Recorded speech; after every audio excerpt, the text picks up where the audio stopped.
Ça ne se voit peut-être pas, mais la cuisine de Birgit est suréquipée. Suréquipée en petits ustensiles étonnants. On les appelle des cook toys, en français des jouets pour cuisiner. Et chez Birgit, il y en a partout.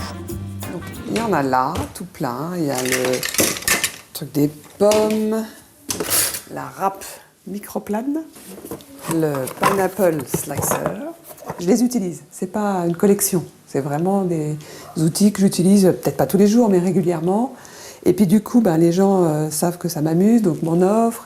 Et je coupe des Un drôle de couteau pour faire des chips de carottes. bien long. Un gadget qui découpe des courgettes en spaghettis. Chaque cook toy a son utilité. Et l'avantage avec ces jouets, c'est que les enfants de Birgit sont toujours prêts à l'aider en cuisine. Au menu aujourd'hui, une salade de fruits spéciale cook toy. Élise est devenue une pro du découpe-pommes. Julien, lui, s'occupe de dénoyauter une mangue pendant que Birgit teste son éplucheur d'ananas.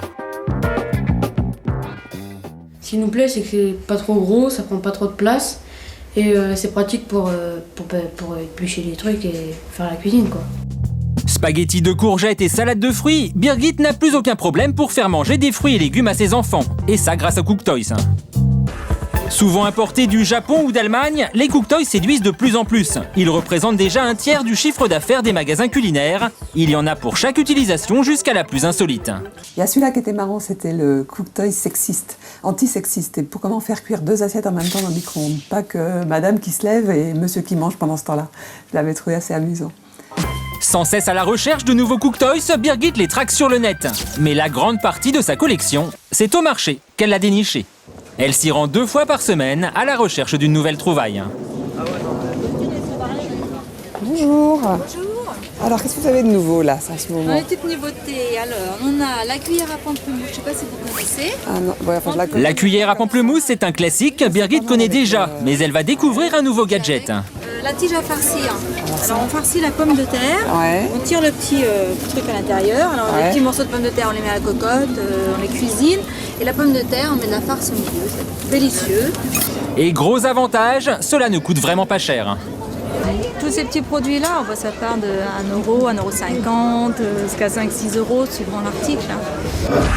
Mais Birgit a une autre adresse, une boutique spécialisée dans Paris. Elle s'y rend régulièrement car elle est sûre d'y trouver des cook toys dernier cri. Et ici, tous les vendeurs la connaissent. Comment vas-tu? D'accord. Écoute, je suis ravie de te voir parce qu'on a des trucs assez sympas. Véronique lui présente les toutes dernières nouveautés en avant-première. Alors, donc là, tu mets en fait de l'ail épluché, tu fermes, et puis sur ton plan de travail, tu roules.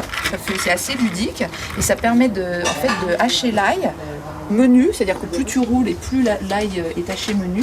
Alors, à chaque fois, je vérifie, je touche, je regarde si ça se casse pas la lunette tout de suite, si c'est solide. Mais c'est sûr que quand je viens ici, je sais qu'ils sélectionneront des bons outils. Et à chaque fois, Birgit ne peut s'empêcher d'acheter. Elle choisit cette insolite hachoir à ail, ainsi que ces gants, a priori anodins, mais qui permettent de nettoyer la peau des pommes de terre nouvelles. Tu mets tes 2 petits gants comme ça, Ouais. Voilà. Et ça frotti-frotta. voilà, et tu les frottes comme ça et t'enlèves en fait, tu sais, la petite peau superficielle. Et pour être sûr de bien savoir utiliser les cook toys, certains ont pensé à tout. Dans sa boutique, Thierry organise 1 fois par semaine des ateliers gratuits de démonstration. Donc en fait on a ça. Ça c'est le toque-œuf. Donc il y a un savant calcul entre la longueur et puis entre le poids. Et en fait quand on vient le mettre, donc on prend l'œuf, on le laisse dans l'alvéole, comme ça. On met ça, on a juste à faire tac.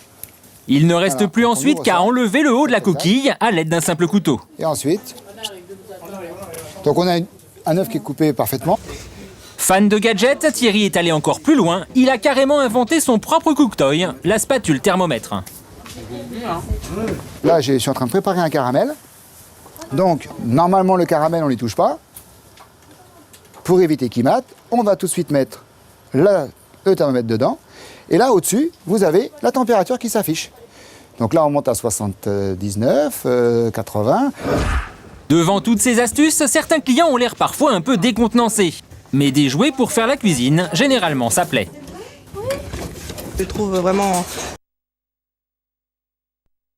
rigolote, permet justement de détonner lors de nos dîners ou même quand on invite des gens. Je trouve ces ustensiles-là très pratiques. D'ailleurs, je vais en acheter pour emmener en Guyane.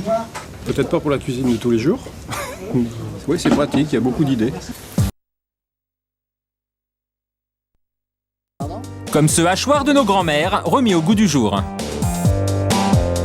Qui n'a pas piqué ça à sa grand-mère? C'était avant en tôle, c'était en fer blanc. Aujourd'hui, on les a revisités, tout est en inox. Alors n'hésitez pas à fouiller vos greniers, vous possédez peut-être sans le savoir un Cooktoy dernier cri.